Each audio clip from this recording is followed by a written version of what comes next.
So I had heard you talk about this 18-month sprints that you do and that planning that you do around it. Maybe you could explain that a little bit for founders and why it's important. Yeah, I mean, everyone runs their company differently. So, there are examples of all sorts. And ours has worked well for us. We talk about it as kind of the strategy Neapolitan, where there are a few different layers, like mission, vision. Like, we think of that on like a, 5-year horizon, like 3 to 5 year horizon.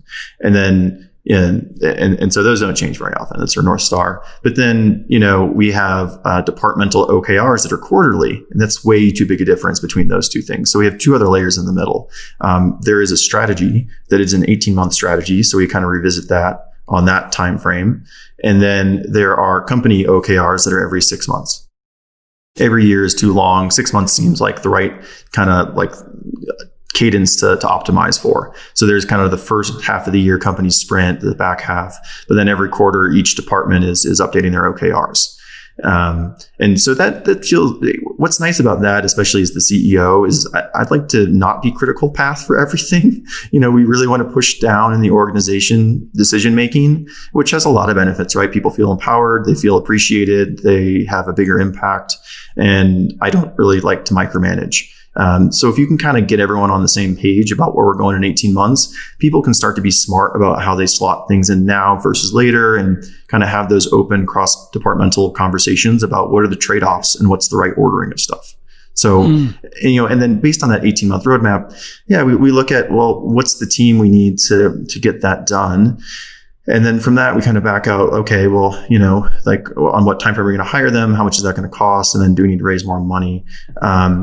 And, the last time we raised money was in 2018. We raised $5 million from DCM, and we actually had a term sheet for 20. But we just saw eye to eye with DCM, and Kyle Louis on our board from there. And, he's really on board with how we run the business. And so, as you mentioned, we're now profitable, very cash flow positive. And I always tell our team that that's not the goal. But we also don't keep score based on headcount or dollars raised. We keep score based on growth. Like, are we building a big company or not? And my co-founders are also engineers. And so the 3 of us have worked at hypergrowth companies before. And especially when you're trying to scale up engineering, if you scale it too quickly, it ends up being confusing. People don't know exactly what they're working on. You spend most of your time interviewing, and it can actually be detrimental to your ability to make progress, on, a 12, 18-month horizon. So we'll grow our engineering team 50% in the next year.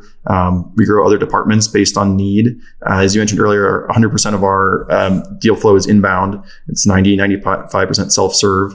And engineering and product and design is our biggest spend as a company. And that's where we think we have the longest term differentiation. And you tried to do SaaS sales and have a big sales team. But the problem with your sales team was, if your average sale was 20 grand, or it cost you whatever, 20 grand to make a sale, when you take the entire SaaS sales team together and you divide their whole book of business, it might cost $20,000 for an at-scale enterprise SaaS company, in your case, to make a sale. But that was your average yearly spend. So you're basically in the hole, and you only make money if they renew for the second year. So you disbanded the whole thing, correct? As a failed experiment? It wasn't a failed experiment. I think it would have been much more capital intensive to do that. And when I see or talk to founders who are kind of starting out, sometimes they'll be like, oh, we're going to have self-serve and enterprise sales. And I'm always like, no. You got to pick one go-to-market motion and stick with it. Like Superhuman being a great example. I'm sure that Superhuman could spin up an outbound sales team. The question is that the best use of their time right now? And the answer is probably not. And so you do see a lot of examples of product-led growth companies that then later on put on top an enterprise sales motion, which is probably what we would do as well. It just happens to be the case that we can get more growth out of the strategies that we're currently pursuing. So we did spend 2 years selling up market, specifically in sales enablement, and that was working fine. It was more capital intensive, and the math, as you point out, means you just need more upfront cost. There's a lot of risk in terms of, your SDRs maybe not working, or, scaling your AE team. And you really need to have big ACVs for that to be worthwhile. Average customer. Average contract value. Contract value. Got it. Right. So if you're, paying your cost of acquiring your deal is $20,000, and you're only making $20,000 in the first year, that math is not going to work out. It needs to be like 100K or above. And opinions on this vary, but you want to be really targeting those companies. And DocSend has a lot of public companies. We have a lot of big contracts, but for a 55-person team, I think it's better to just focus us on building for the end user, which is not necessarily SMB versus enterprise. It's just that we build for the person using our software versus the economic buyer at a big company. And those are just two different feature sets, and both strategies can work. I just think for small companies, you probably should pick one, because then you are setting yourself up to be better at it.